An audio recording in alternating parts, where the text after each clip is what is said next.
9 de dezembro. Que dia que é hoje? Dia do fonoaudiólogo, e eu não poderia deixar essa data passar em branco. Tô aqui para gravar uma aula 100% gratuita para vocês, e é 100% gratuita mesmo. Não tenho nada para te oferecer no final. Eu não vou tentar te vender nada. Essa aula eu preparei com todo amor, com todo carinho, do fundo do meu coração, para vocês que são estudantes de fonoaudiologia ou fonoaudiólogos. E como uma boa e verdadeira aula, eu preparei o material, disponibilizei para vocês. Se você chegou até aqui e não foi pelo grupo do Telegram, o link do grupo tá aqui embaixo. Eu disponibilizei esses slides que vocês vão assistir agora lá no grupo. Então clica no link aqui para você entrar e poder baixar. Quem já tá lá no grupo já tá com o material em mãos, então vamos começar. Ah, só mais uma coisa, caso você tenha chegado aqui, mas você ainda não me conhece, não acompanha o meu trabalho, meu nome é Paula Moura, eu sou fonoaudióloga, sou especialista em fluência pelo Conselho de Fonoaudiologia e mestre em distúrbios da comunicação humana. Tenho as redes sociais Dicas da Fono, pela qual eu divulgo muitas coisas sobre fonoaudiologia. Então, agora feitas as apresentações, bora começar. Sobre o que é essa aula de hoje? É aula sobre empreendedorismo para fonoaudiólogos. É para você, fonoaudiólogo, que quer saber como você consegue trabalhar como autônomo ou a partir de que momento vale a pena você abrir a sua empresa. E eu resolvi gravar essa aula porque na nossa formação, e eu acho que na área da saúde de um modo geral, nós somos incentivados a ter um olhar mais para a parte romântica da profissão ou até mesmo para a parte técnica. Então a gente aprende na faculdade que a gente precisa estudar muito, que a gente precisa entender sobre os termos, sobre os procedimentos, sobre as avaliações, e realmente a gente precisa. Só que isso não é suficiente quando você quer empreender. Então vamos lá, vamos por partes. O que você vai aprender nessa aula? Você vai aprender atuação como autônomo, ou seja, como profissional liberal, na verdade, tudo que envolve você atuar como pessoa física, sendo fonoaudiólogo, tributos, o que você tem que pagar de imposto, como você vai fornecer nota fiscal ou recibo para o paciente. Atuação como pessoa jurídica, então, a partir do momento que você decide ser uma empresa, o que muda, o que você vai precisar fazer para abrir a sua empresa. Tipos de empresas para fonoaudiólogos. Então, existem alguns tipos de empresa que nós não podemos abrir enquanto fonoaudiólogos. E todo esse conhecimento que eu trouxe para vocês aqui hoje, eu também não sabia nada disso, tá? E aí, quando eu fui abrir a minha empresa, eu tive muitos problemas. Eu abri a empresa errada, justamente pela falta desse conhecimento. Então, aproveitem para aprender tudo e não passarem por tudo que eu passei. Precificação dos seus serviços, essa é a dúvida mais frequente que aparece. Então, como que eu vou definir o meu preço? Sendo que a gente não tem nenhum piso salarial, não são todas as regiões que oferecem uma tabela para a gente poder se basear, né? Então, eu vou trazer para vocês algumas estratégias na hora de colocar o seu preço. Materiais para começar um consultório. Isso também foi uma coisa que me pediram muito, foge um pouquinho desse tema do empreendedorismo, mas não deixa de fazer parte também, porque é um investimento que a gente faz, né? Então eu vou falar um pouco sobre materiais que são fundamentais para começar. Você vai aprender também como criar conteúdo para as redes sociais. É outro ponto que me pediram bastante, eu vou trazer uma estratégia bem legal para vocês. Como ter visibilidade e reconhecimento profissional. E no final vai ter um bônus muito especial, um outro presente, além dessa aula, além do material. Então fiquem comigo aqui até o final que vocês não vão se arrepender. Esses itens que eu acabei de listar para vocês foram as sugestões que eu recebi dos alunos que estão lá no grupo do Telegram, tá? Então eu vou explicar agora para vocês, parte por parte, de todo esse processo. Quais são as possibilidades de atuação para o fonoaudiólogo? Você pode atuar como pessoa física e como pessoa jurídica. Dentro de pessoa física, pode ser contratado por alguma empresa, e aí entra na modalidade CLT, de carteira assinada, com todas aquelas questões, 13º e tudo mais. Como isso é o mais comum e não gera tanta dificuldade, eu não vou falar sobre o CLT aqui. Eu vou falar como atuar como autônomo, sendo pessoa física, e como atuar como pessoa jurídica, como abrir a sua empresa, que tipo de empresa o fonoaudiólogo pode abrir, a partir de que momento vale a pena você virar a pessoa jurídica, né? Deixar de ser a pessoa física. Então nós vamos abordar isso agora com bastante detalhe, porque essa atuação como autônomo ou até mesmo como empresário, como pessoa jurídica, é o que gera mais dúvidas, porque tem toda uma burocracia que a gente vai entender agora. Então vamos começar com a atuação como autônomo. No nosso caso de fonoaudiólogos, nós somos considerados profissionais liberais. Por quê? Porque nós temos um órgão que regulamenta a nossa profissão. Então todo profissional que tem um conselho, por exemplo, dentista, fisioterapeuta, advogado, enfim, quando vai trabalhar como autônomo, é considerado profissional liberal por ter esse órgão que regulamenta, tá bom? Então vamos lá, quais são as opções? Você pode alugar ou sublocar uma sala e alugar por alguns horários. Então, às vezes o pessoal fica com um pouco de receio porque ainda não tem paciente, ou tem poucos pacientes e não quer ter o compromisso de pagar um aluguel mensal de uma sala. Mas você pode alugar alguns horários ou até dividir, né, essa sala com outros profissionais. Então, em alguns dias da semana a outra profissional atende, em alguns dias você atende. E assim o custo fica menor. Conforme você for aumentando o número de pacientes, você vai aumentando também o número de horários que você aluga. Existe também um esquema de porcentagem. E não é todo lugar que vocês conseguem fazer dessa forma, mas é uma boa opção caso vocês encontrem uma oportunidade assim quando vocês estão começando. Como que funciona? Era o que eu fazia lá em Belo Horizonte, quando eu tinha um consultório lá. Eu não pagava um aluguel, eu pagava uma porcentagem dos meus atendimentos para a clínica. E essa porcentagem era alta, era de 50%. Porém, eu estava começando, eu ainda tinha poucos pacientes, e quando eu fazia esse esquema de porcentagem, eu não corria risco de repente pagar um aluguel completo e não ter retorno disso.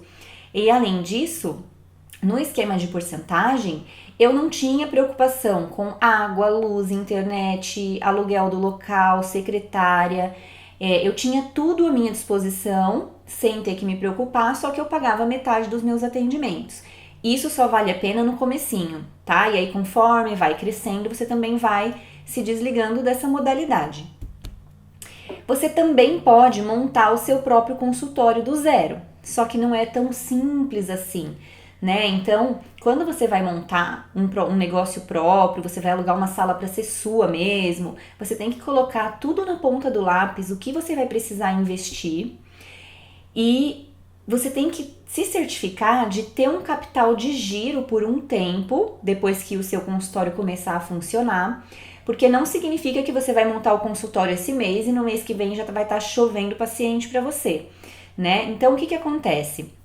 Quando você monta o seu próprio consultório, você vai ter que pensar que você precisa ter dinheiro para fazer o investimento inicial, que é para montar a sua sala, para sobreviver por pelo menos no mínimo 3 meses, mas o ideal é que sejam 6 meses. E esse sobreviver, eu tô querendo dizer, tanto na sua vida pessoal, então você tem que considerar os seus custos pessoais para se manter, quanto os custos do consultório, que também entra aluguel. A gente vai falar um pouco mais disso quando eu falo sobre abrir empresa. Então, tem aluguel, água, luz, internet, tem uma série de gastos que você tem que levar em consideração, tá? Então, de um modo geral, você precisa definir os seus planos e seus objetivos de acordo com a sua realidade e de acordo com a sua vontade. Então, se a sua vontade é ter o seu próprio consultório, mas a sua realidade não permite isso num primeiro momento, começa devagar, começa alugando uma sala, começa construindo a sua autoridade profissional, fazendo com que as pessoas conheçam o seu trabalho, e aí você se organiza financeiramente para poder dar o passo de ter o seu consultório todo lindo, maravilhoso, do jeito que você sempre sonhou. Uma dica que eu posso dar para vocês é para não antecipar sonhos, sabe? Porque isso pode custar muito caro, e eu não digo só caro no sentido financeiro, e sim no sentido de repente as coisas não darem certo por você dar um passo maior que a perna. Então é muito melhor que você se organize financeiramente, que você se organize, até se estruture, né, e pegue experiência na sua atuação antes de você dar um passo grande. A menos que você tenha muito dinheiro para investir logo de cara, né, e com a cara e coragem, mas É o que eu falei, depende muito da realidade, tá bom? Agora, gente, nós vamos entrar num papo de gente grande, tá? Eu já vou até antecipar para vocês que é um pouquinho maçante, não é um assunto gostoso de conversar, porque eu vou falar sobre tributos, eu vou falar sobre imposto, eu vou fazer contas aqui com vocês, vou passar valores. E apesar de não ser um assunto legal, é um assunto de extrema importância. A gente precisa conhecer tudo isso quando a gente pretende trabalhar por conta própria, tá? Mas eu vou tentar ser o mais didática possível. Não se preocupem que no final, na conclusão, eu já vou trazer tudo mastigadinho para vocês com algumas simulações de acordo com quanto vocês ganham, tá? Então, você pode atuar como profissional liberal, pessoa física atendendo pessoa física, e aí você vai ter que dar um recibo para o seu paciente, é obrigatório, tá? O que acontece? Muita gente não faz recibo, até porque muitos pacientes não pedem e isso passa sem ser declarado, mas esse não é o correto, tá bom? Isso não tá, você não fica legal perante a Receita Federal, e aí dependendo até do quanto você ganha, você pode cair na malha fina e isso pode trazer prejuízo para você, tá? Então, o ideal é que você faça sim um recibo simples para o paciente. Então, você vai colocar lá: declaro que eu, fonoaudiólogo fulano de tal, do CPF tal, recebi do paciente fulano de tal, CPF tal, a quantia de X referente a atendimento fonoaudiológico. Vai colocar a data, vai assinar, o paciente vai assinar também. Na verdade, o paciente não precisa assinar, né? Você fez o recibo, você assina, passa uma via para o paciente e guarda uma via para você. Por que que você tem que guardar uma via? Porque nesse caso, nessa modalidade, você vai precisar preencher o que a gente chama de carnê-leão. O que é o carnê-leão? É uma maneira de você recolher os seus impostos mensalmente e ficar em dia com o governo quando você é uma pessoa física que presta serviço para outra pessoa física. Então, por exemplo, você alugou uma sala por alguns horários e você atende os pacientes ali. Você vai emitir esse recibo simples para o paciente com seu CPF e depois você vai declarar lá no seu carnê-leão tanto os ganhos quanto as despesas que você tem com o seu consultório, com seus atendimentos. Vai declarar lá tudo certinho, por ordem cronológica, o dia, o mês e ano, né? O que entrou e o que saiu. E aí, para fazer essa declaração, você precisa baixar um programa oficial da Receita Federal, que eu deixei o link aqui na descrição desse vídeo, tá? No box de informações. Esse programa, ele é atualizado todo ano, então quando você entrar no link, você vai ver que tem lá 2019, 2020 e a partir do ano que vem eles já devem liberar o de 2021. Com base nas informações que você preencher lá no seu carnê-leão, vai ser gerado um DARF. O que é o DARF? É um documento de arrecadação da Receita Federal, que nada mais é do que o imposto que você vai precisar pagar de acordo com seus ganhos. E como eu falei, é importante que você declare também todos os seus gastos, porque eles vão ser deduzidos do seu imposto, ou seja, pode ajudar a diminuir o imposto que você vai pagar ou até aumentar a sua restituição do imposto de renda quando tiver, tá? Mais adiante na aula eu vou falar um pouco sobre os impostos, tá? Eu vou passar valores de acordo com quanto vocês ganham, vou deixar isso tudo bem explicadinho para vocês. Se vocês perceberem que o carnê-leão é a melhor opção para vocês, que ainda vale a pena atuar como pessoa física, eu deixei também na descrição aqui um link com mais informações sobre o carnê-leão para você pesquisar mais a fundo, tá? A outra possibilidade é você usar o RPA. Só que o RPA você vai utilizar quando você é uma pessoa física que presta serviço para uma pessoa jurídica, tá bom? E aí, como que funciona o RPA? Ele é como se fosse uma nota fiscal de pessoa física, vamos dizer assim. E aí, como eu falei, você vai utilizar quando você presta serviço para uma empresa. Para poder utilizar esse recibo, você precisa fazer um cadastro como profissional autônomo na prefeitura da sua cidade. Então, se esse for o seu caso, entre em contato com a prefeitura da sua cidade para saber o passo a passo. Por quê? Existem algumas diferenças e detalhes específicos de uma cidade para outra. Por isso eu não trouxe esse tipo de detalhe para vocês aqui, porque vai mudar e eu poderia trazer uma informação diferente do lugar onde você mora.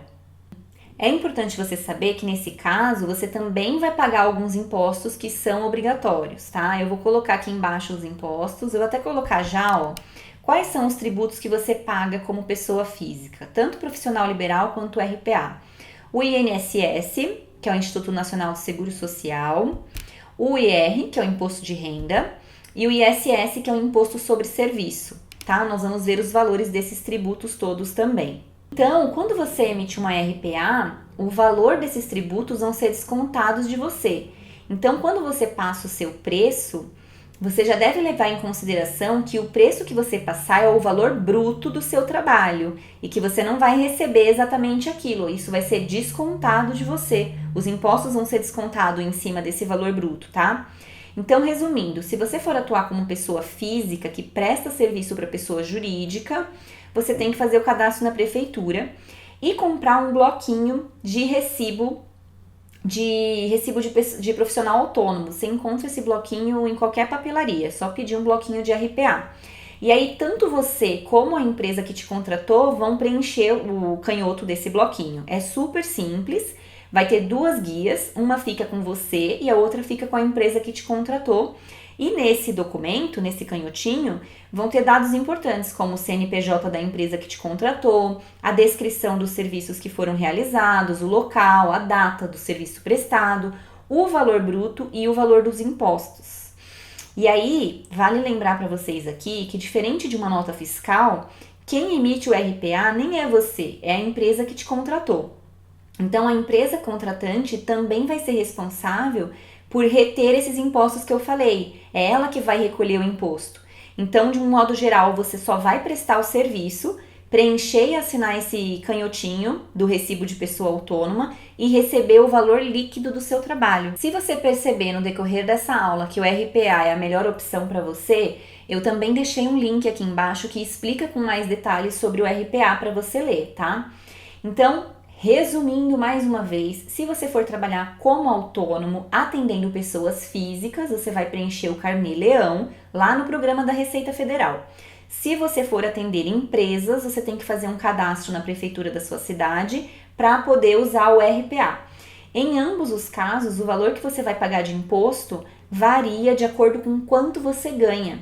E a gente vai ver mais sobre isso aqui na aula. Então, se você tiver um rendimento alto, você vai perceber que talvez já vale a pena você abrir uma empresa e ter um CNPJ, porque aí a tributação vai ser menor. E aí sempre vem aquela dúvida, né? Como saber se vale a pena abrir empresa ou não? A gente vai ver isso também bem detalhadamente aqui na aula, tá? Uma reflexão que vale muito fazer aqui com vocês, antes até da gente falar sobre a pessoa jurídica, é o seguinte: geralmente as grandes empresas preferem contratar outras empresas do que uma fono que trabalha como pessoa física ou que tenha um RPA. Por que isso? Para evitar processo trabalhista de pessoa física que de repente queira comprovar um vínculo empregatício. E aí o que acontece? Aquela empresa de saúde ocupacional, vamos supor, fecha contrato com as grandes empresas. E aí ela chama uma fono pessoa física para fazer as audiometrias para ela e paga uma mixaria para a fono. Então, se essa fono tivesse um CNPJ, ela poderia prestar esse serviço direto para a empresa final, sem necessariamente trabalhar para uma empresa de saúde ocupacional, tá? Então, a gente tem que pensar também que às vezes ter um CNPJ, né, ter uma empresa pode facilitar que você tenha uma relação de trabalho direto com o consumidor final dos seus serviços, tá? E caso você considere, de acordo com o que você vai aprender aqui na aula, que é mais vantajoso abrir uma empresa e ter um CNPJ, eu também vou ensinar o passo a passo para abrir empresa, tá bom? Mas, por enquanto, vamos voltar e falar aqui só sobre a pessoa física. Depois eu vou detalhar a pessoa jurídica. Agora eu vou falar para vocês sobre os impostos, tá? Quanto que você vai pagar em cada um desses impostos. Então, nós temos aqui a tributação do INSS. Se você é pessoa física e presta serviço para pessoa física e ganha menos de um salário mínimo, você vai contribuir com 5% do seu salário, tá? Se você ganha um salário mínimo, você vai contribuir com 11%, que dá em torno de R$ 114 por mês de INSS.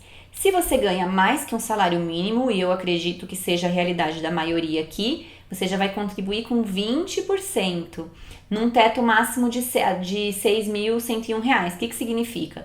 Vamos supor, se você ganha 10 mil reais, você não vai pagar 20% de 10 mil reais, você vai pagar 20% desse valor aqui que é o teto, tá bom? Mas olha, gente, 20% é um valor super alto, né, de tributação. Isso é só o INSS, tá? Se você for trabalhar com o RPA, esses valores mudam um pouquinho. Então, até 1.830 você vai recolher 8% de INSS. De 1.830 a 3.050 você vai recolher 9%. E aí, aqui, de 3.050 até o teto, você vai recolher 11% de INSS. Tá bom? Então, vocês podem perceber que o RPA é um pouquinho menor, mas não tem como a gente ficar comparando muito, porque como eu falei, aqui você está prestando serviço para pessoa jurídica. E a maioria dos seus pacientes provavelmente são pessoas físicas, né? Então, a gente vai fazer uma comparação mais dessa situação aqui com a situação de você abrir uma empresa, tá? Essa daqui é a tributação de imposto de renda de pessoa física, tá? Então, como que funciona? É um cálculo um pouquinho chatinho, mas vamos lá. Essa base de cálculo aqui não é necessariamente o seu salário, tá? Então aqui você vai pegar o seu salário, vai excluir o que você paga de INSS para você saber em qual faixa você tá aqui. Então vamos supor que você ganhe 3 mil reais, você entra aqui nessa faixa.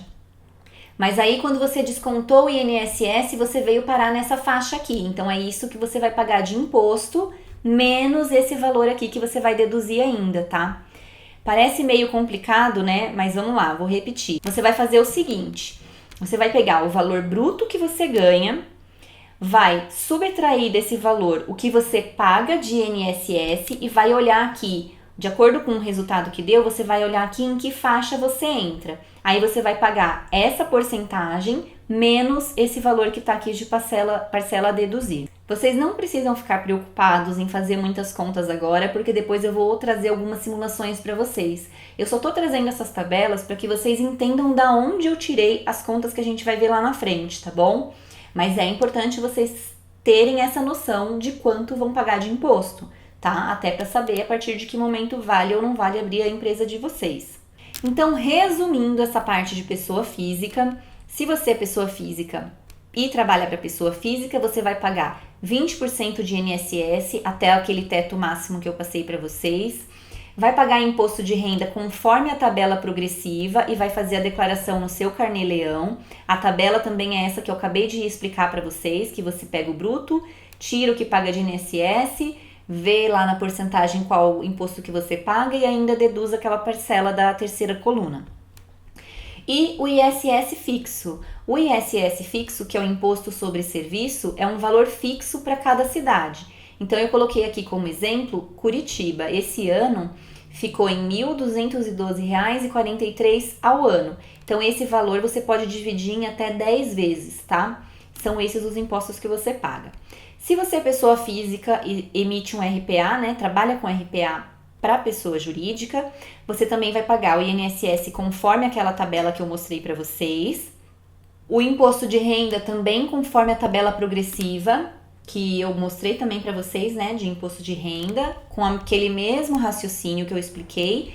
E o imposto sobre serviço não vai ser o fixo, ele varia de 2 a 5% do seu rendimento bruto, tá? Isso também varia de cidade para cidade, por isso que quando você vai fazer um RPA, quando você vai trabalhar com RPA, é necessário que você entre em contato com a prefeitura para saber todos os detalhes, tá? Então, tudo que eu expliquei para você aqui até agora foi sobre a atuação como pessoa física, como autônomo. Só que aí vem o dilema. Por quê? Porque como nós vimos, os impostos para trabalhar como pessoa física, eles são muito altos. Mas quando a gente muda para pessoa jurídica, vem uma série de obrigações contábeis, fiscais, que também não são baratas, né? Principalmente no nosso país. Então agora eu vou falar para vocês sobre todo esse processo de se tornar pessoa jurídica e todos os custos que vocês vão ter nessa modalidade. Vamos ver? E entrando em pessoa jurídica, eu já vou começar falando para vocês sobre tipos de empresa. E por quê? Porque nós, enquanto fonoaudiólogos, não podemos abrir qualquer empresa, qualquer tipo, tá bom? Isso aconteceu comigo, como eu comentei, eu abri um tipo de empresa errada, tive o dobro de custo que eu teria se não tivesse cometido esse erro. Então, como eu não quero que isso aconteça com vocês, eu vim trazer essas informações. O que define o tipo de empresa que você vai abrir? A atividade que você exerce e o número de sócios que você vai ter, tá? Então, nós temos como opção a empresa limitada. Nessa daqui você tem que ter pelo menos um sócio, tá? Você não pode abrir sozinho. E a vantagem de abrir uma limitada é que você não tem um valor mínimo de capital social para colocar. O que é o capital social? É o poder financeiro da empresa, tá? É o patrimônio da sua empresa. Então, quando você abre essa limitada, não tem um valor mínimo, por isso que ela é vantajosa. Só que aí você tem que ter um sócio, obrigatoriamente.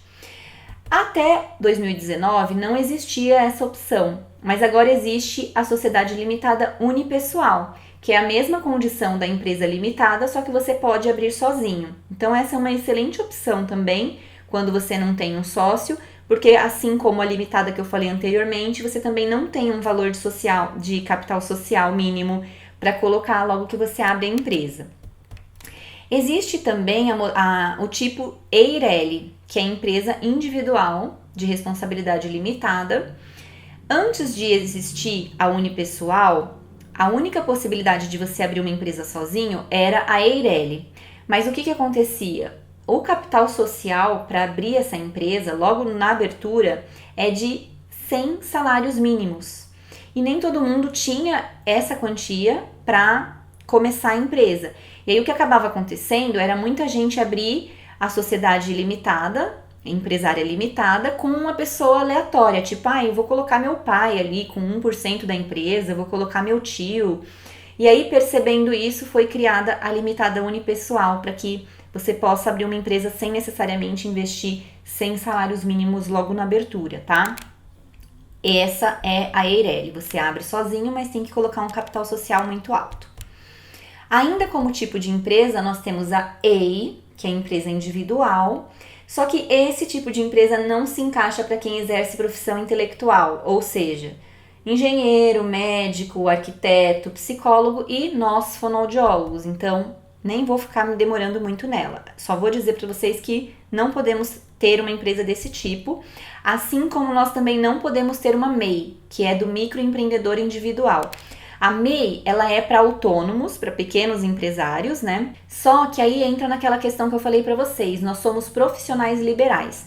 Profissional liberal, como tem um órgão que regulamenta a profissão, não pode abrir MEI, tá bom? A MEI é para autônomos com atividades que não tem um órgão regulamentador, então não podemos. Tem ainda a sociedade simples, que é bem parecida com a limitada, com a diferença de que na limitada os sócios podem ser de áreas diferentes. Então, por exemplo, eu tenho uma limitada com o meu marido que é engenheiro. Esse tipo de sociedade simples só pode ser aberta com profissionais do mesmo ramo. Então, se você for fonoaudiólogo e abrir uma empresa com outros fonoaudiólogos. E ainda tem a sociedade anônima, que é para grandes empresas, empreendimentos com capital social dividido em ações. Também não entra muito no nosso caso, tá? Então, as melhores opções são as limitadas ou, no caso, a sociedade simples. Paula, eu que vou escolher isso? Geralmente não. Geralmente, o seu contador vai te orientar com relação ao melhor tipo de empresa de acordo com a sua realidade. Mas é importante que você tenha esse conhecimento até para saber conversar com o seu contador, porque para não ter problema, tá? Então, vamos falar agora sobre os regimes de tributação para quem tem uma empresa. Sim, quando você abre uma empresa, você passa a ser um empresário, você passa a ter um CNPJ, e aí existem alguns regimes de tributação possíveis para quem tem uma empresa. Esses regimes de tributação são lucro real, lucro presumido e simples nacional. Eu vou me ater a falar aqui apenas sobre o simples nacional. Por quê? Porque ele é o que vai ter tributação mais barata, tá bom? Uma porcentagem menor. E é o mais simples, como o próprio nome já diz. E nós, enquanto fonoaudiólogos, podemos optar por esse regime de tributação. Então, nem vou me ater aqui a lucro real e lucro presumido. O que é o Simples Nacional? É um sistema de tributação simplificada, como o próprio nome já diz. Então, se você for optar por aqueles outros regimes de tributação que eu mostrei, vem uma série de impostos que você tem que ir atrás de pagar. Várias guias separadas desses impostos e é mais complicado. No caso do Simples Nacional, existe o DAS, que é a guia de recolhimento de imposto, é o documento de arrecadação do Simples Nacional. Nesse DAS, já vem todos os impostos que você tem que pagar numa guia só, né? Então, o seu contador que cria esse DAS para você emite e manda e você simplesmente paga. Você não precisa ficar correndo atrás de vários impostos para pagar. Quanto que você vai pagar? Você vai pagar em torno de 9% do seu faturamento bruto, tá? Esse valor não é fixo, ele varia de acordo com a função. Mas para nós fonoaudiólogos, eu posso dizer para vocês que varia aí entre 7% e 9%, tá? Que é o que eu pago e é o que vocês pagariam também. 9% do faturamento bruto de vocês. E aí você pode estar pensando assim, nossa, então vale muito mais a pena abrir uma empresa, porque eu vi lá na pessoa física que eu vou pagar 20% de uma coisa, 10% de outra, e aqui é só 9%. É 9%, mas existem outros gastos que o fato de você abrir uma empresa vão te trazer. Então vamos lá, quanto custa para você ter uma empresa, para você ser uma pessoa jurídica? Logo no momento que você for abrir, existe uma série de documentações e procedimentos que você vai ter que fazer e que tem um custo. Esse valor varia de acordo com o escritório de contabilidade, mas em média você vai gastar uns R$2.000. Pode ser um pouco menos ou um pouco mais, tá? Nesse processo de abertura da empresa. E depois eu vou falar para vocês também o passo a passo para abrir empresa. Vai também ter um custo com um contador. O contador custa, em média, meio salário mínimo por mês. O meu cobra um pouquinho menos, tá? A gente pode até conseguir algum contador bacana que não cobre esse valor, mas é importante que vocês saibam disso. A partir do momento que você abre uma empresa, é obrigatório que você contrate um serviço de contabilidade.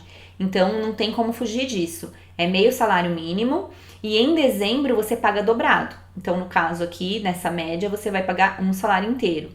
Mas eu falei que não tem como fugir disso, mas vale a pena porque ele resolve toda essa burocracia de imposto para nós, tá? Eu tô trazendo conhecimento para vocês, mas na prática eu mando todos os meus rendimentos para o meu contador, as notas fiscais que eu emito, ele manda para mim aquela DAS, eu pago e é isso. E aí qualquer dúvida que eu tenho com relação à questão contábil, ele também está sempre disposto a me esclarecer.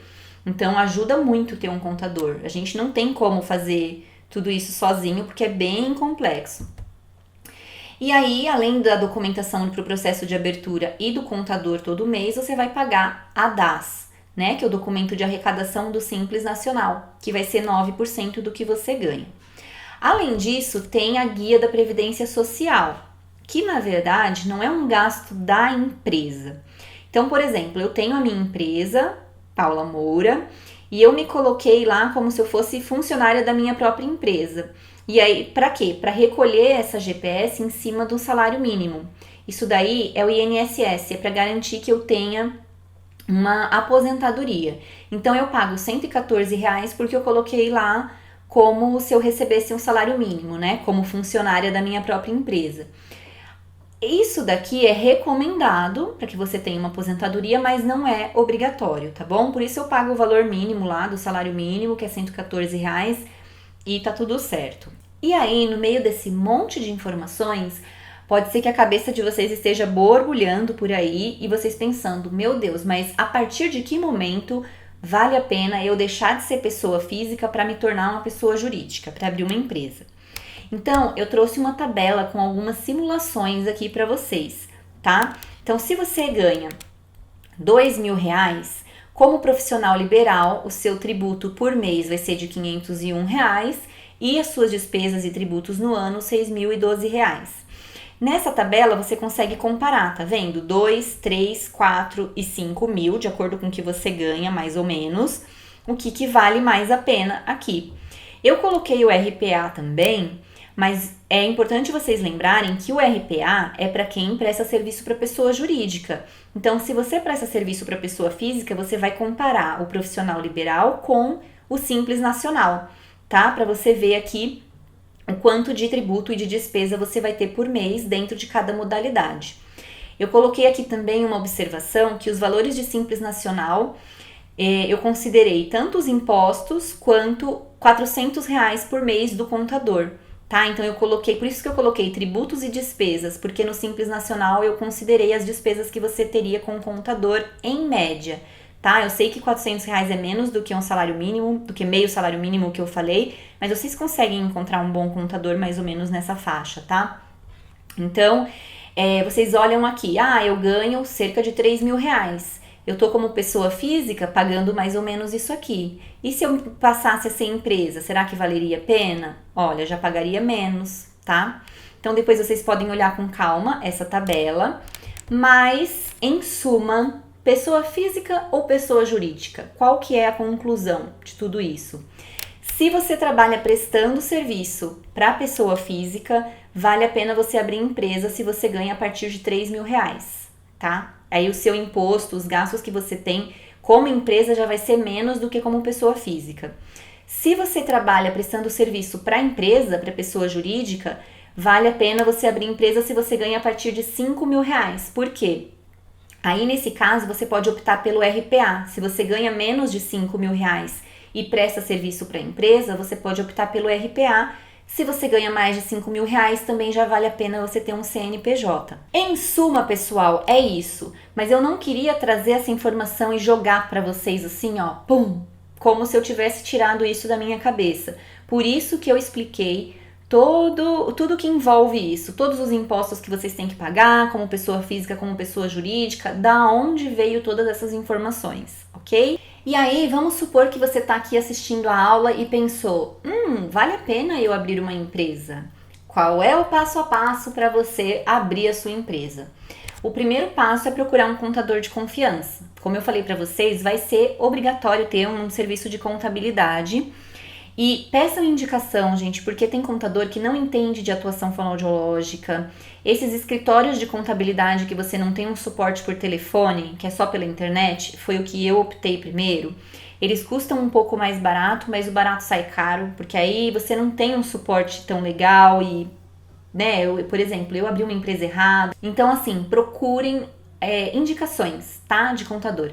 Eu vou colocar o contato do meu contador aqui no box de informações, mas é interessante vocês procurarem na cidade ou pelo menos no estado de vocês. Eu conversei com ele e eu falei até que se ele queria que eu colocasse o nome aqui, ele falou para que eu colocasse indicando para pessoas do Paraná ou Santa Catarina, tá bom? Se você é de outro estado, então procure aí na sua cidade, que é a melhor opção. Porque como tem alguns impostos que variam de cidade para cidade, é bom que você pegue um contador já que tá perto de você, que já tem esse conhecimento de forma mais profunda nessa região que você tá. Depois, existem algumas etapas para abrir a empresa. Eu vou falar sobre todas essas etapas para vocês agora, mas eu não quero que vocês se assustem com essas etapas, tá bom? Por quê? Porque quando você já procurou o contador, ele vai viabilizar tudo isso para vocês. Ele vai atrás, ele vai te orientar. Olha, você vai fazer isso, isso e isso. Agora você tem que buscar tal documento. Mas é bom que vocês já saibam também tudo que envolve a abertura de uma empresa, tá? Então, a primeira etapa é a certidão de viabilidade. O que é isso? O lugar que você escolheu para desempenhar a sua atividade, vamos supor que você escolheu uma clínica, né? Uma sala. Esse lugar é adequado para desempenhar suas atividades? É permitido que você faça o seu serviço lá? Então, você vai precisar que a prefeitura emita uma autorização prévia para que a sua empresa seja constituída lá no lugar que você escolheu.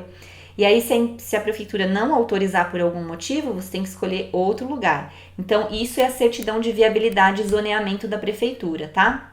Depois a gente entra na disponibilidade do nome empresarial. Você vai ter que ver se o nome que você escolheu para sua empresa está disponível, porque a junta comercial não permite que você tenha duas empresas com o mesmo nome no mesmo estado, tá? Então você vai ter que fazer essa pesquisa e geralmente quem faz também é o contador, tá bom? Depois você vai precisar de um documento de constituição da sua empresa. Esse documento é um contrato social. É nele que vai estar definido quais são as participações de cada sócio quando você tem mais de um sócio, quais as atividades da empresa, como que funciona o modelo tributário, a participação de sócios, está tudo discriminado lá. E nessa parte entra a importância de você conhecer os tipos e portes de empresa, regime de tributação também, porque tudo isso vai estar lá no seu contrato social. Depois você vai precisar fazer um registro na junta comercial. É nessa etapa que você vai solicitar o seu CNPJ. E é o CNPJ que legaliza sua empresa na Receita Federal. Então você vai ter um cartão CNPJ e nesse cartão vão ter os principais dados da sua empresa. Por exemplo, a atividade que você realiza, a data da abertura, o seu endereço, seus contatos, o nome empresarial e o nome fantasia e o tipo de empreendimento.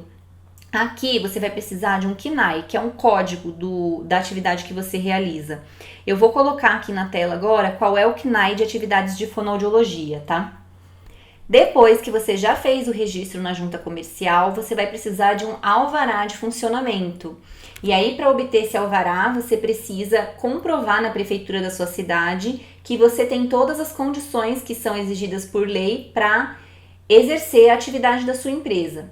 É nessa etapa também que você vai receber autorização para emitir nota fiscal eletrônica.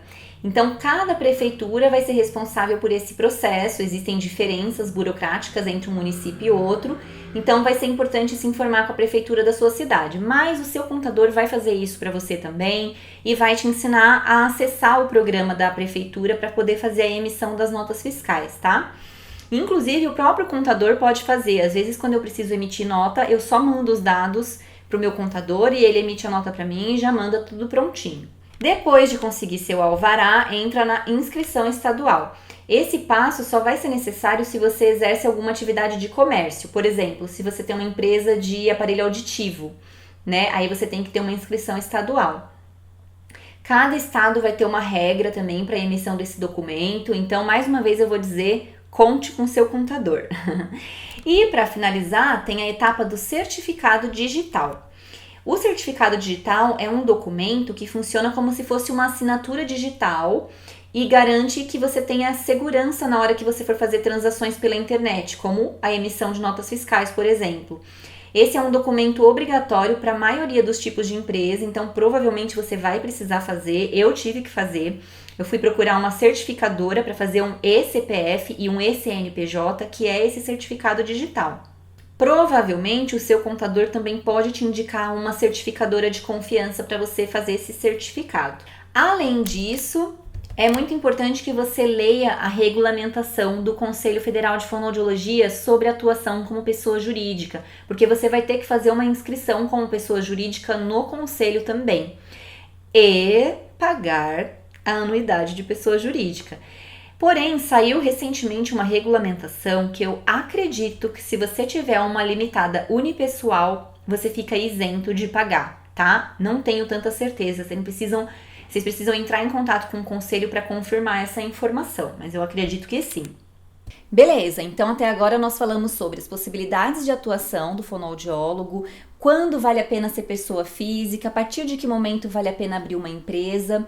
E aí, uma dúvida que é muito comum, inclusive o pessoal me pediu também para falar sobre isso lá no grupo do Telegram, é o seguinte: como que eu vou saber o meu preço?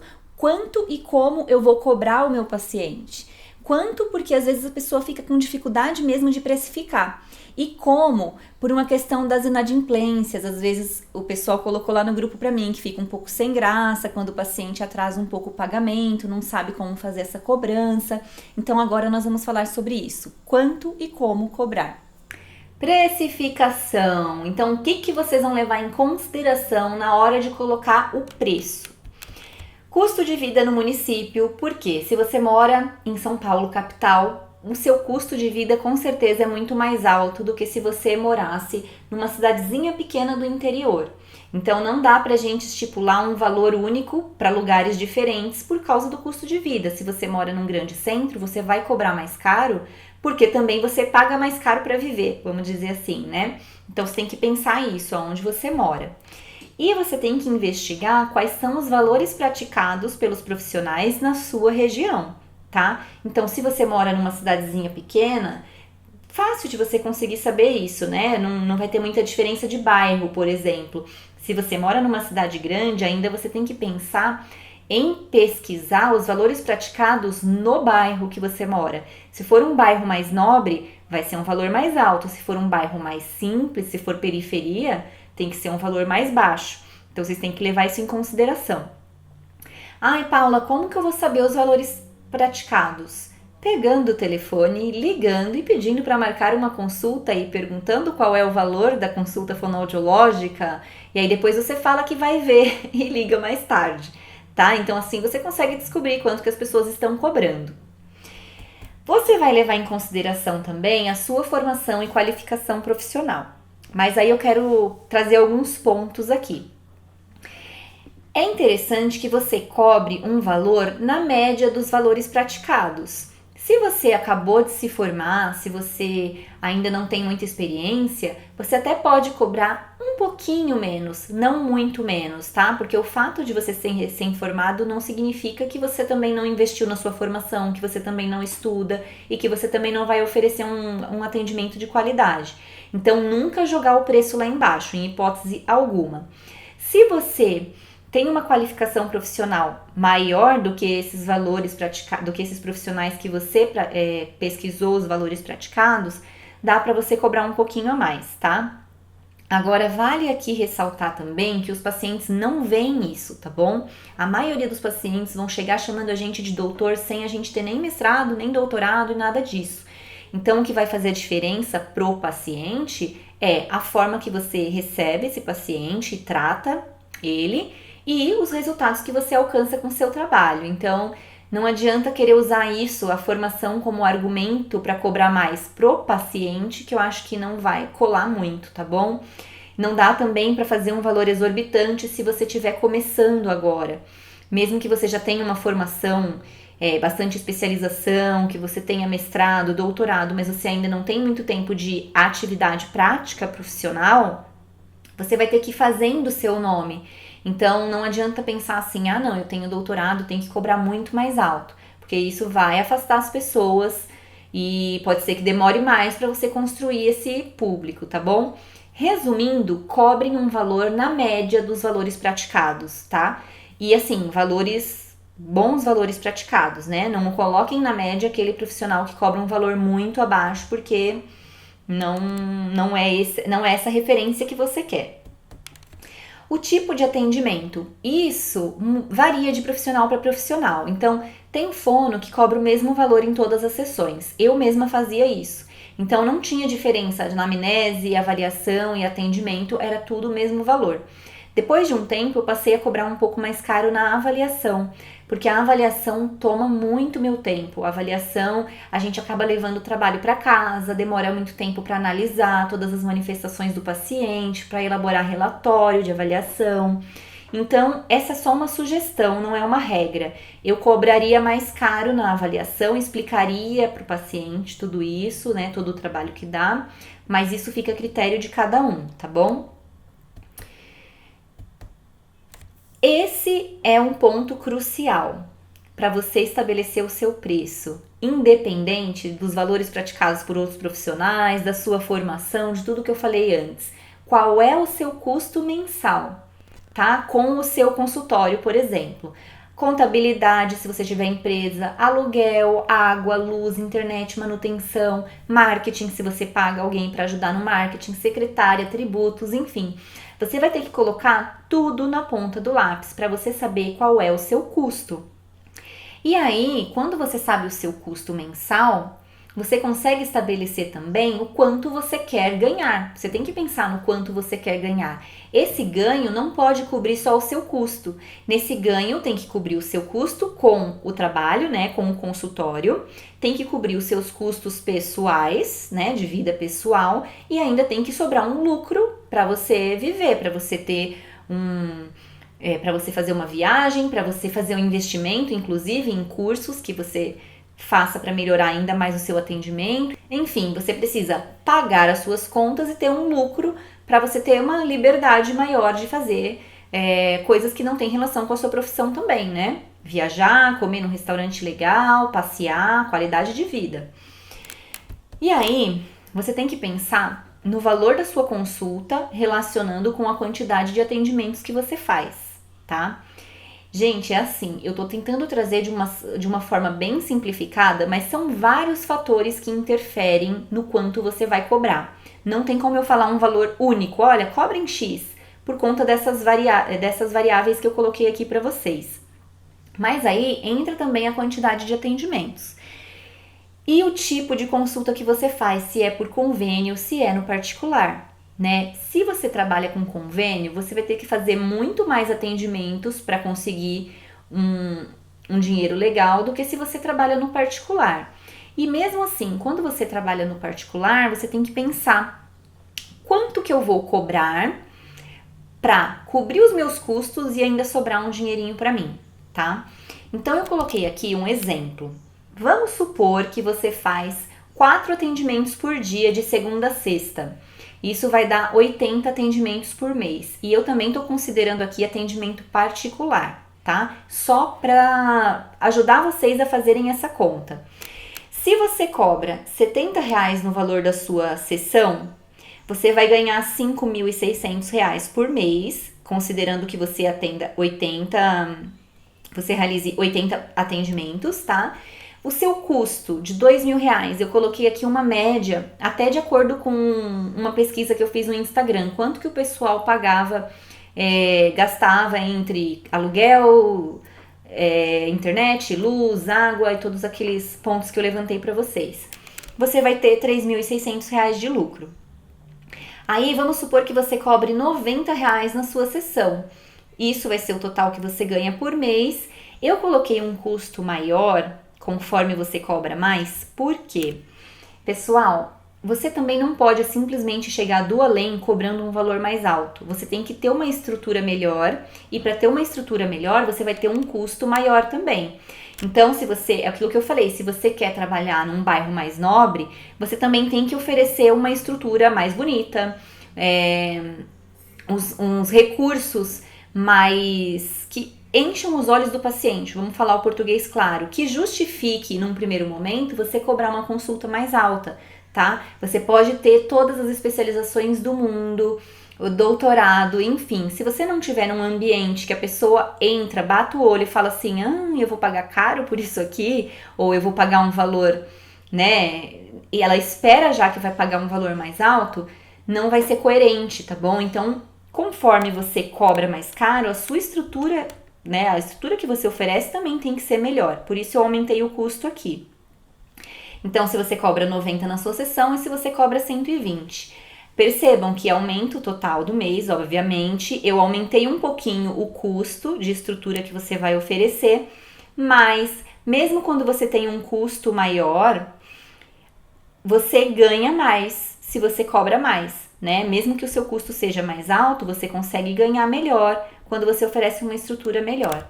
Ai, Paula, mas eu tô começando agora do zero, eu atendo muito convênio, como é que eu faço? Eu quero me organizar, eu não quero cobrar, não quero trabalhar com convênio para sempre, ou a minha sessão ainda tá muito barata, eu quero aumentar esse valor, como que eu faço? Você tem que se estruturar, tá? E se organizar para que você consiga investir um pouco mais no seu trabalho e, consequentemente, aos poucos ir cobrando mais nos seus atendimentos, tá bom?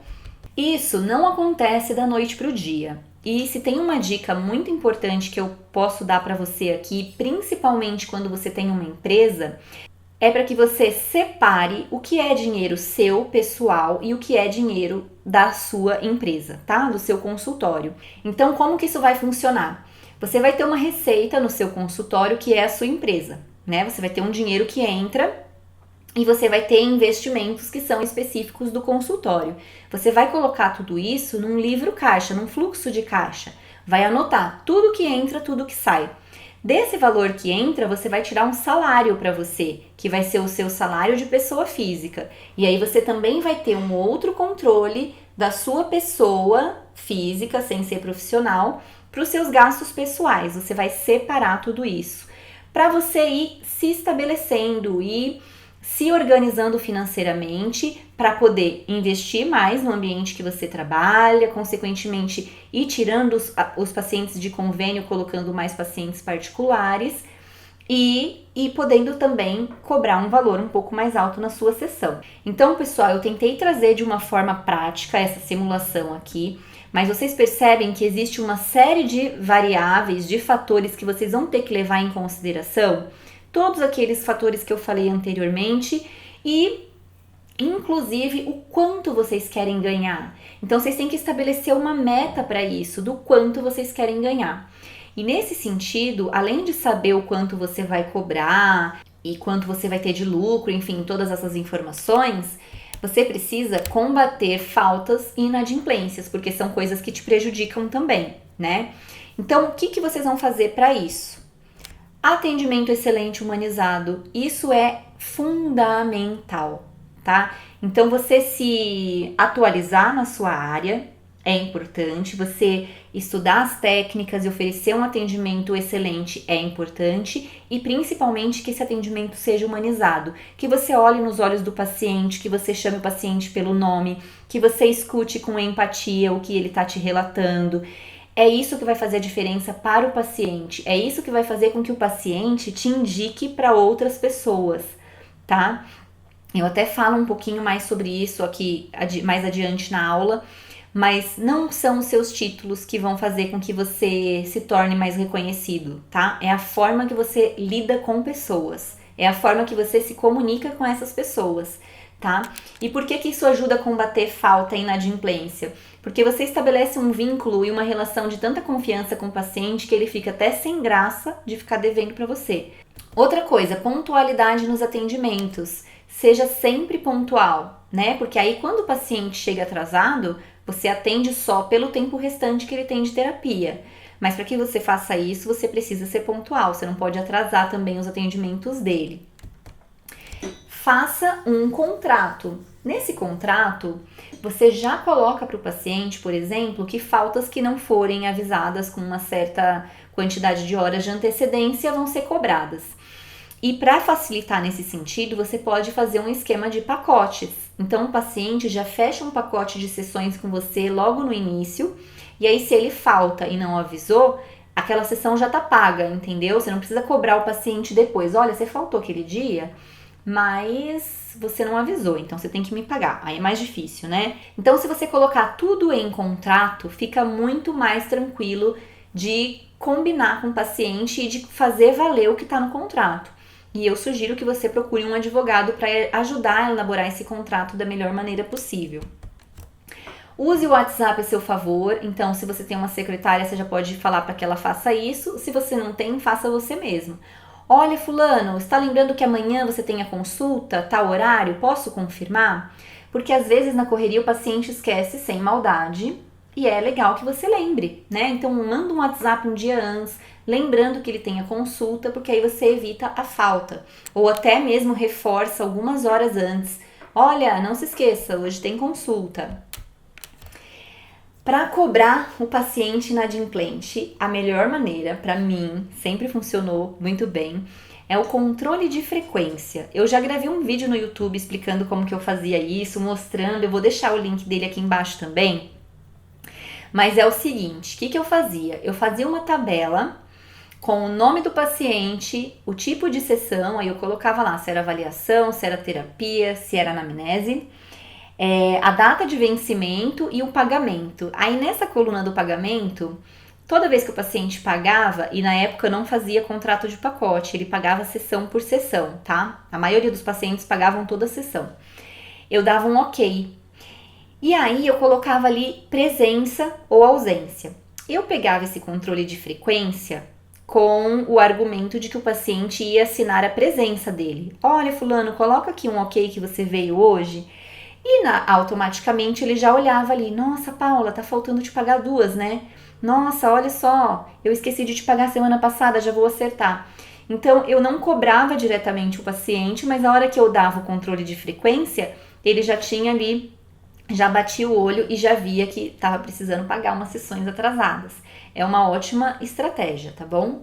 Facilitar as formas de pagamento é uma excelente estratégia também. Então, ofereça diversas formas de pagamento para os seus pacientes. Olha, hoje tem banco que você pode emitir boleto de graça, tem maquininhas que o valor da taxa é baixo, então cerque-se de tudo. Olha, eu tenho maquininha de cartão, débito e crédito, tenho como emitir um boleto para você fazer o pagamento, e aí o paciente tem mais opções e menos argumentos para dizer que esqueceu de te pagar, né? Que não dá para pagar.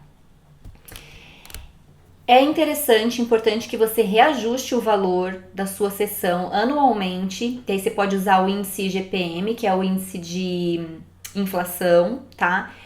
E aí, no momento que você for fazer esse reajuste, você faz o cálculo também da inadimplência, porque mesmo você oferecendo um atendimento excelente, se cercando de todas as formas de pagamento e fazendo controle de frequência para o paciente, pode ser que alguns pacientes fiquem inadimplentes. Aconteceu já comigo também, tá?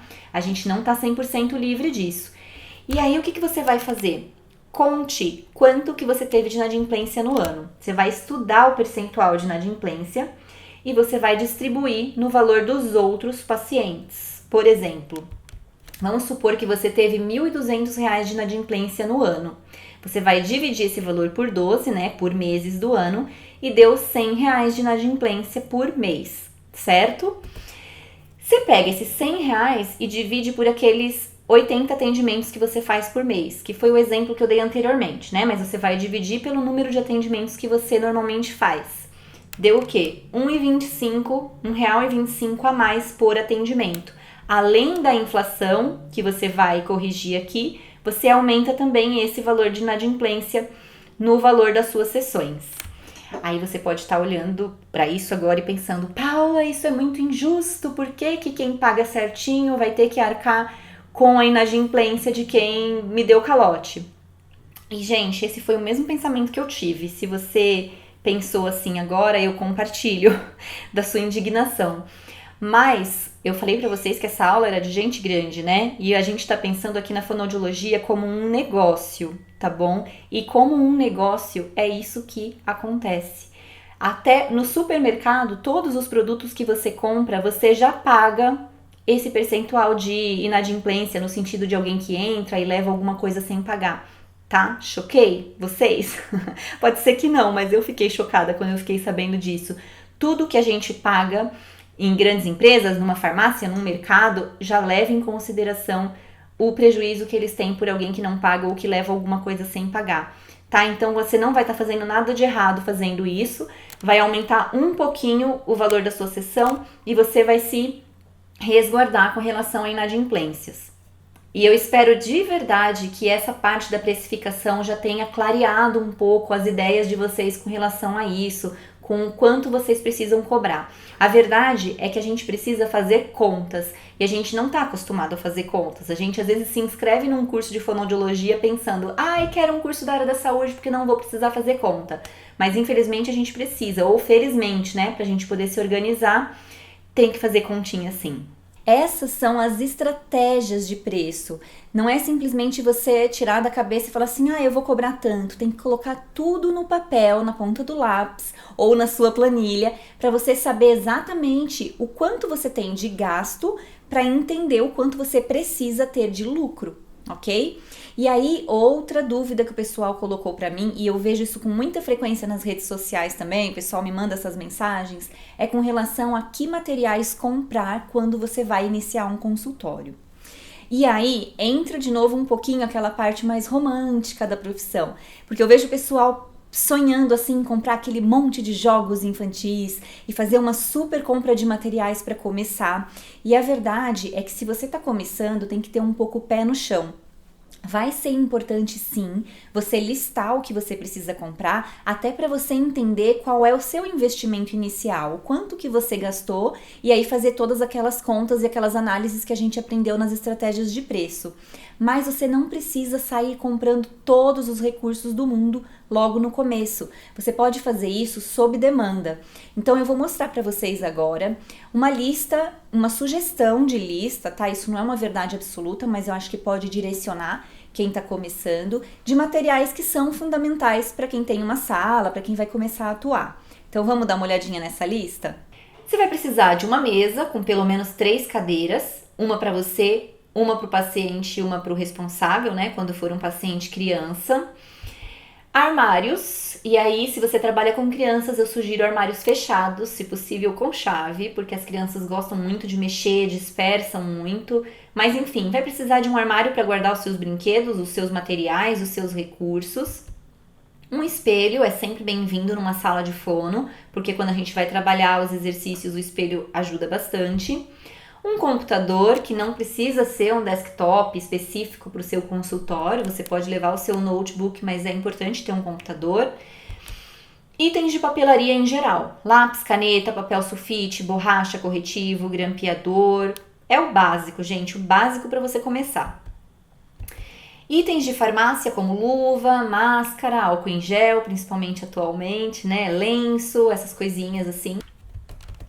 Se você atende criança, é interessante que você tenha também uma mesa e cadeira infantil, com pelo menos 2 cadeirinhas para você sentar ali com a criança, ou um tapete colorido no chão. Eu sempre gostei muito de trabalhar no chão com as crianças.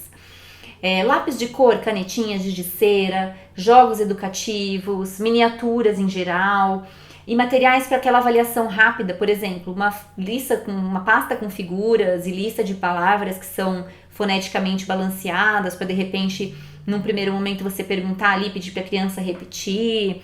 Isso é o básico do básico, gente. E aí isso já te possibilita ter uma interação inicial com a criança, né? E aí depois você vai vendo o que mais que você precisa comprar. Eu trouxe aqui algumas dicas de jogos que também são clássicos, né? Então, por exemplo, Lince, Pula Pirata, Cara a Cara, Brincar de Falar, que é um jogo bem legal, uma caixa de madeira que você vai colocando a mão e tirando as palavras para formar frases, para falar. Jogos de encaixe, jogos de memória, jogos de tabuleiro em geral. Brinquedos, você pode ter bonecas, carrinhos, fantoches, miniaturas de partes da casa. Sabe, tudo que represente a realidade na brincadeira vai ajudar você a interagir com a criança. Jogo de panelinha, microfone, né, para trabalhar a fala, ou instrumentos musicais, massinha de modelar. Todos esses são brinquedos que a gente usa muito. Então, se você comprar, não vai ser um dinheiro jogado fora e pro início tá mais que bom. E aí, pessoal, os materiais mais específicos vão depender da sua área de atuação. Então, por exemplo, se você é um audiologista, você vai ter que investir um pouquinho alto em alguns equipamentos de audiologia, que são fundamentais também. Mas se você trabalha só com criança, só com linguagem infantil, talvez o seu investimento vai ser mais voltado para esses recursos lúdicos que você vai utilizar. E aí você pode ir adquirindo isso sob demanda. Então, surgiu um paciente, o seu primeiro contato, por exemplo, com um paciente adulto, vai ser a anamnese. A partir da anamnese e até da avaliação, você consegue ter noção se você precisa adquirir algum recurso para trabalhar com aquele paciente. E no caso das crianças, esses materiais que eu citei para vocês já são suficientes para uma interação inicial, para você estabelecer rapport, para você conhecer a criança, interagir. E aí, com o tempo e no decorrer do tratamento, você também consegue identificar: olha, eu tenho vários pacientes que eu poderia usar tal brinquedo ou tal recurso para trabalhar tal habilidade, vou comprar. Então não precisa se desesperar e sair comprando tudo de uma vez, ok? Beleza, então até agora nós vimos como atuar, pessoa física, pessoa jurídica, estratégias para estabelecer o seu preço e como cobrar o paciente sem ser invasivo, enfim. Falei um pouco também sobre os materiais que vocês podem adquirir para quem está começando. E outra dúvida comum é o seguinte: atualmente, como fazer para me destacar? Como me destacar enquanto profissional, ser conhecido e reconhecido pelo que eu faço? E lá no grupo do Telegram vocês perguntaram isso para mim, principalmente com relação às redes sociais, como aparecer. Então vamos lá, passo a passo. A primeira coisa que você precisa fazer para começar a ganhar o seu espaço é realmente oferecer um atendimento de qualidade para aqueles poucos pacientes que estão aparecendo. Por quê? Vamos supor que você atende crianças. Aquela mãe daquela criança que tem determinada alteração, muito provavelmente conversa e troca informações com outras mães que passam pelo mesmo problema. E aí, se você oferece um atendimento de qualidade, muito provavelmente essa mãe vai te indicar para outras. E a melhor forma de você conseguir mesmo atrair paciente é fazendo um excelente trabalho, é se especializando, estudando bastante para entender o que você está fazendo e desenvolver isso de uma maneira adequada. E aí as pessoas começam a te indicar. Isso é fundamental, tá? E eu não digo só com relação ao seu conhecimento técnico, mas também a forma que você trata esse paciente. É ouvir com atenção, é explicar perfeitamente cada procedimento que você está realizando, por que que você está realizando. Eu recebo muitas mensagens, às vezes, de pais perguntando: olha, a fono do meu filho está fazendo isso, isso e isso, tá certo? E eu nem sei dizer se tá certo, porque eu não avaliei aquela criança. Então eu acho que nesse momento falta o fonoaudiólogo explicar bem detalhadamente tudo que ele está desenvolvendo para passar segurança para esses pacientes ou para os clientes e esses próprios pacientes começarem a te indicar. Mas tudo bem, e nas redes sociais? Como que eu vou me destacar? Hoje em dia, pessoal, é cada vez mais difícil você ganhar um espaço nas redes porque ela está super saturada, principalmente com essa questão de pandemia, todo mundo que fazia atendimento pessoalmente, presencial, de repente está todo mundo nas redes sociais. E o Instagram, ou seja lá a rede social que for que você usa, eles cobram por esse espaço.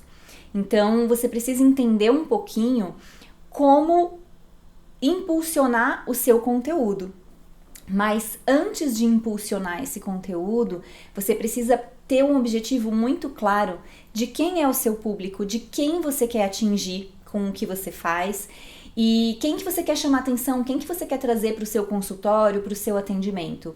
E aí, quando você identifica quem é esse público, você precisa começar a pensar o que esse público está interessado em saber, quais são as dores dessas pessoas, o que eles pesquisam na internet.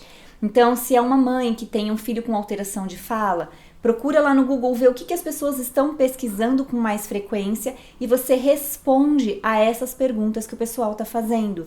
A chance de você ter visibilidade maior nesse sentido pelas pessoas certas, pelas pessoas que você quer atingir, é muito maior do que se você pensar aleatoriamente, hoje eu vou falar sobre um assunto X da fonoaudiologia, e aí não ter um foco, um objetivo específico de quem são as pessoas que você quer atingir com aquilo. E uma boa dica para você entender o que as pessoas estão buscando é a ferramenta Google Trends. Dá uma pesquisadinha aqui no Google mesmo para você ver como funciona. Lá você consegue identificar com palavras-chave quantas pessoas estão buscando esse assunto e como que elas fazem essa busca, que tipo de pergunta elas digitam lá para saber. E aí você já consegue criar posts respondendo a essas dúvidas e atrair essas pessoas que você quer atrair. E aí pode ser que você que tá aí do outro lado tá pensando assim: Paula, mas eu não levo muito jeito com rede social, eu não gosto muito de aparecer, como que eu faço? Então você pode começar aos poucos, criando conteúdos escritos mesmo, criando posts, respondendo a essas perguntas, a essas questões, com qualidade. Vai pesquisar em fontes confiáveis para você criar por conta própria esse conteúdo, tá bom? Não vão copiar o conteúdo de ninguém.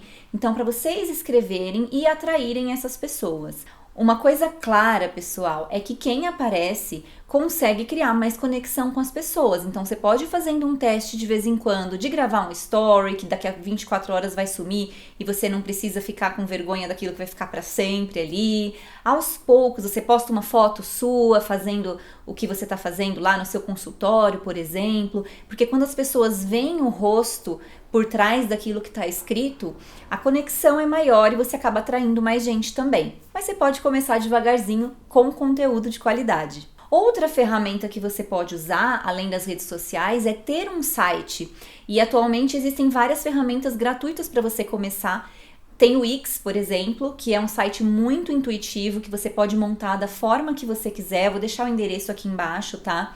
Você pode montar o site da forma que você quiser, com as imagens que você quiser. Você faz tudo do zero de forma bem intuitiva mesmo. Então, se você ainda não tem um site, entra lá no Wix, começa a mexer, você vai ver que é bem fácil. E aí você já pode começar criando um site para você e postar conteúdos lá nesse site também. E para finalizar essa aula sobre o empreendedorismo, vou voltar um pouquinho na questão da empresa. Então, nós vimos a importância de você ter um controle de todo o seu investimento, de você entender os seus custos, as suas receitas para a sua empresa. Mas de nada adianta você ter todo esse controle para a empresa se você também não tiver essa organização financeira na sua vida pessoal. Então, a partir do momento que você decidiu se transformar em pessoa jurídica, você precisa separar muito bem o que é gasto pessoal e o que é gasto da sua empresa.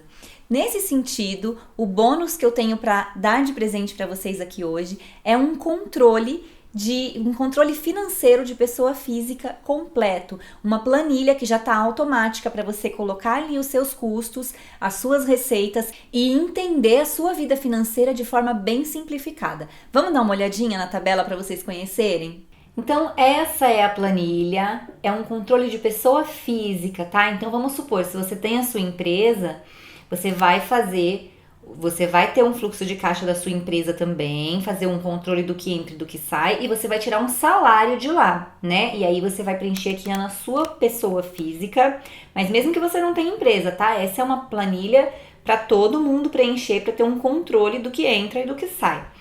Então, vamos lá, você coloca aqui o seu salário, vamos supor que são 5 mil reais de salário, e aí você tem alguma receita extra, algum aluguel que pagam para você, enfim.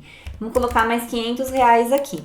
A planilha já vai dando o total, tá vendo? Ela já tá automática. Então, aqui é o que você ganha, e aí você vai começar a preencher suas despesas. Ah, eu pago 800 reais de aluguel, eu pago, foi 500 reais de mercado esse mês, a internet foi 150, vocês vão preenchendo tudo, eu só tô colocando para vocês verem como exemplo, tá? E aí tem várias modalidades de despesas aqui para vocês preencherem ou não, tá? Tem despesas extras, então vamos lá, escola dos filhos, deu R$ 1.000 de escola dos filhos. E aí aqui no final, ó, ele coloca o total de despesas geral, tá? Tanto as despesas comuns quanto as despesas extras. Ele já coloca de forma automática.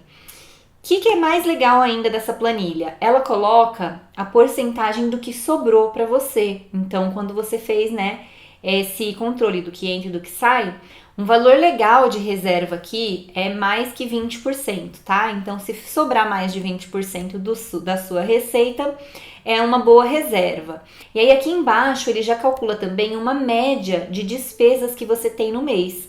Tá? Então é que aqui eu só preenchi janeiro, mas vamos supor que eu vou colocando aqui mais R$ 1.000 de despesa em fevereiro, mais R$ 2.000 de despesa em março. Ele vai calcular essa média de despesa mensal e ele vai dar um total que você precisa ter como fundo de emergência. O que é o fundo de emergência? É uma reserva que você tem para momento de emergência. Então, por exemplo, estourou pandemia, você parou de trabalhar por causa da pandemia e automaticamente parou de ganhar. Se você tem essa reserva de emergência, você fica tranquilo. E o ideal é que ela seja 6 meses do seu custo, tá? Então, por isso que ele vai fazendo aqui a média das suas despesas para te dar um total que você deve tentar juntar para deixar como reserva de emergência, para você usar nesses casos extraordinários, tá? Aí aqui, então, resumindo, o que você vai fazer? Esse controle no final de cada mês, você vem aqui e vai colocando tudo que você ganhou, tudo que você gastou. Além disso, tem aqui essa outra aba, que é a aba de investimentos.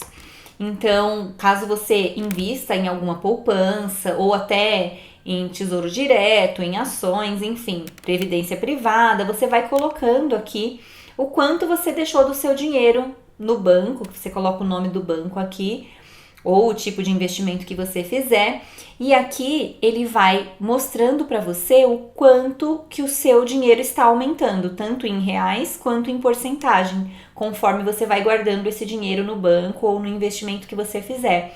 Então aqui é um controle dos seus investimentos mês a mês, para ver o quanto você está conseguindo economizar e juntar.